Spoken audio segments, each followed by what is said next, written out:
Name 3 is my spin on the classic Jeopardy game, and it's great fun for practicing English vocab. I'm Will from Enchanted ESL, and in this video I'll explain what Name 3 is, how to play, and how to get the best out of it in your class. If you know the game Jeopardy, you'll have a good idea about how Name 3 works. Players choose whether they want to answer easy questions for not many points or hard questions for lots of points. The difference is, all the questions in this game require them to name 3 of something. To play, you need at least 2 students. 3 or 4 is great too. If you have more, you can split them up into teams. You don't really want there to be more than 4 teams, but if you do have a big group, the teams can get so large that students get lost. So you could consider having 5 or 6 teams. In which case you'll probably want to expand the number of categories. I'll show you how to do that later. The example game in this video is for intermediate level, but there's absolutely no reason why you can't adapt it for beginners or advanced students. Name 3 is not a short game. You'll want to plan for around half an hour or maybe even more if you have a big class. In terms of materials, you'll need the Name 3 scorecard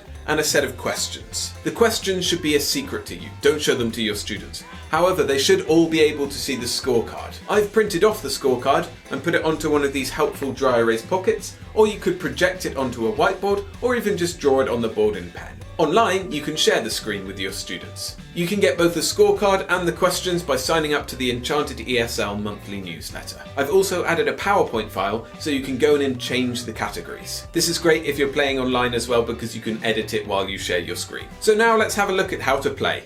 Show everyone the Name 3 scorecard. Along the top are numbers 1 to 5, and down the side are categories, in our case animals, food, transport, sport and city. Assign each player or team a colour or a letter, or a fun symbol if you want. We have 3 individual players in this example, Marcos, Sangeeta and Ryan. Marcos has a blue M, Sangeeta has a red heart, and Ryan has a black smiley face. Randomly choose who goes first. For us, Marcos is up first. Marcos has to make a decision. He has to choose the category he wants to answer and the difficulty of the question. 1 is the easiest, but it only gets 1 point. 5 is the hardest and gets 5 points. Marcos plays it pretty safe and goes for animals 2 points. Now you, the teacher, consult the questions list. Under animals at 2 points is sea animals. So Marcos now has to name 3 sea animals.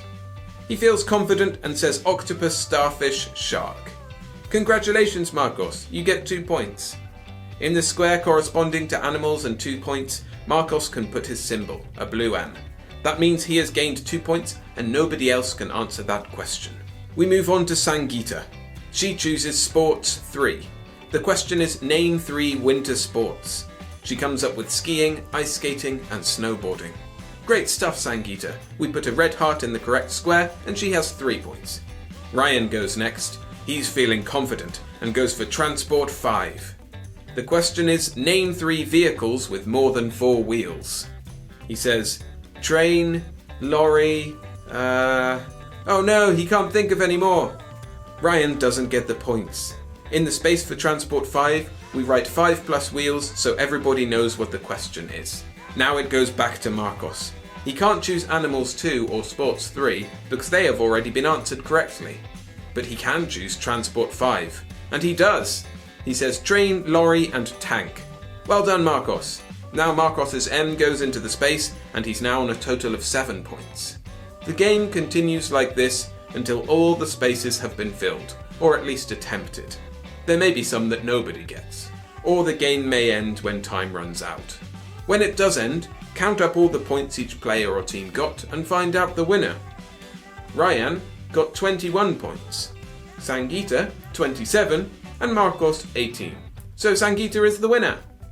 Thinking of using this game in your class? Hit the like button to let me know. It also helps the channel grow, so much appreciated. Name 3 is a competitive game. It's not super confrontational, so most groups won't have a problem. However, if your class does get overexcited in competitive games, you might want to make it a collaborative game by having everybody work together to get the most number of points possible, or you could just tone down the stakes and not give any rewards or anything like that. There are plenty of ways to adapt this game to suit your class's needs. First, think of the questions. The ones I gave in the example, you might think they're too easy or too hard for your students, so change them as you see fit. Same with the categories. The ones I've used are deliberately generic and could work with any class, but don't be afraid to go real specific. If you're learning about food, you could make all of the categories specifically about food. You could have food, drink, cooking, eating out, and healthy diets. If you have a big class and want to play with more than 4 groups, then you can go in and add 1 or 2 categories in the PowerPoint slide. However, more than 2 extra categories and the game will get too big. Bear in mind also that adding any categories will make the game longer. Speaking of time, I recommend putting a time limit on students' answers. 30 seconds is usually about right for them to think, but also keep the game going at a good pace. When playing with teams, choose 1 person from each team to be the speaker. All the team can think of the words, but only the speaker can say it to the teacher.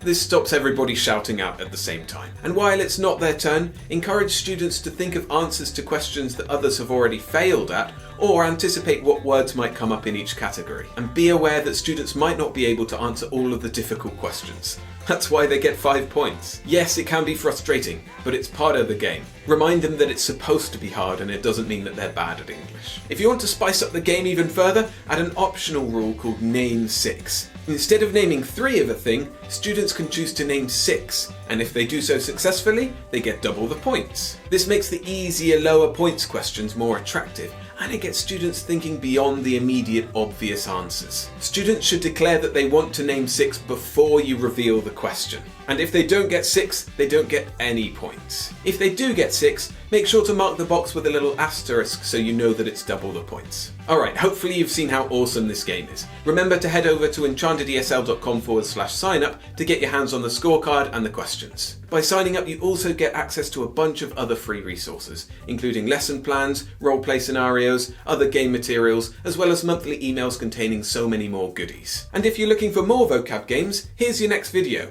Learn the best way to play hot potato right here. But for now, I've been Will from Enchanted ESL, wishing you all the joy and success in your teaching.